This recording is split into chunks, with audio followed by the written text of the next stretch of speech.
14 কিংবা 17 বছর বয়স, যে বয়সে হাতে থাকার কথা ছিল বই খাতা, সেই বয়সেই কেউ 2 সন্তানের, আবার কেউ বা 3 সন্তানের মা। পশ্চিমবঙ্গ জুড়ে এখন এক ভয়ঙ্কর স্বাস্থ্য ও সামাজিক সংকট দেখা দিয়েছে। একদিকে নাবালিকা মায়ের সংখ্যা লাফিয়ে লাফিয়ে বাড়ছে, আর তারই সঙ্গে পাল্লা দিয়ে বাড়ছে প্রসূতি মায়ের মৃত্যুর হার। পুরো পরিস্থিতি দেখে কপালে ভাঁজ স্বাস্থ্য মহলের। কিভাবে একটার পর একটা জেলায় নাবালিকা বিয়ের ভয়াবহ চিত্র সামনে আসছে, আর এর নিয়ন্ত্রণে কি পদক্ষেপ নিচ্ছে প্রশাসন? স্বাস্থ্য মন্ত্রকের সাম্প্রতিক তথ্য কিন্তু এক কঙ্কালসার সত্য সামনে আনছে।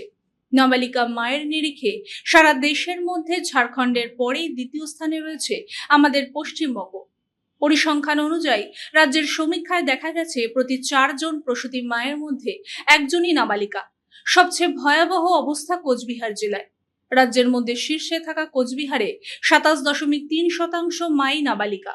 এছাড়া বীরভূম ও পশ্চিম মেদিনীপুরে এই হার 25%, আর মুর্শিদাবাদে 20%-এর ওপর।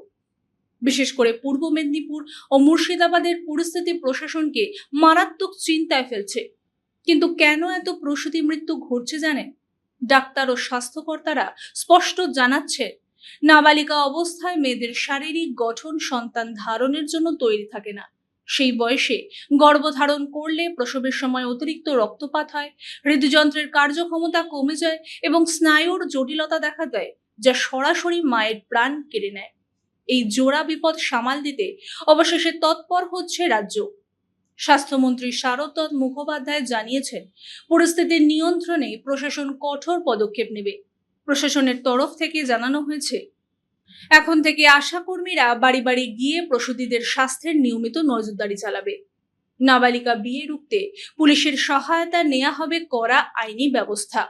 স্কুল পর্যায় থেকেই নাবালিকা গর্ভধারণের ঝুঁকি নিয়ে সচেতনমূলক ওয়ার্কশপ করা হবে।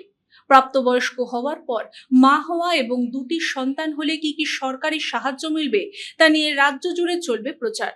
বিশেষজ্ঞরা অবশ্য স্পষ্ট বলেছেন, নাবালিকা বিয়ে বন্ধ করা স্রেফ একটি স্বাস্থ্য বিষয়ক বিষয় নয়, এটি একটি জটিল সামাজিক ব্যাধি। রাতারাতি এই সমস্যার সমাধান সম্ভব নয়, তার জন্য প্রয়োজন সমাজ ও প্রশাসনের যৌথ লড়াই। আপনার এলাকায় কি এখনো নাবালিকা বিয়ের মতো ঘটনা ঘটছে? এ নিয়ে আপনার কি মতামত তা কমেন্ট করে অবশ্যই জানান। এরকমই সমস্ত আপডেটের জন্য আমাদের মাধ্যম নিউজ চ্যানেলটিকে অবশ্যই সাবস্ক্রাইব করে বেল আইকনটি প্রেস করে রাখুন।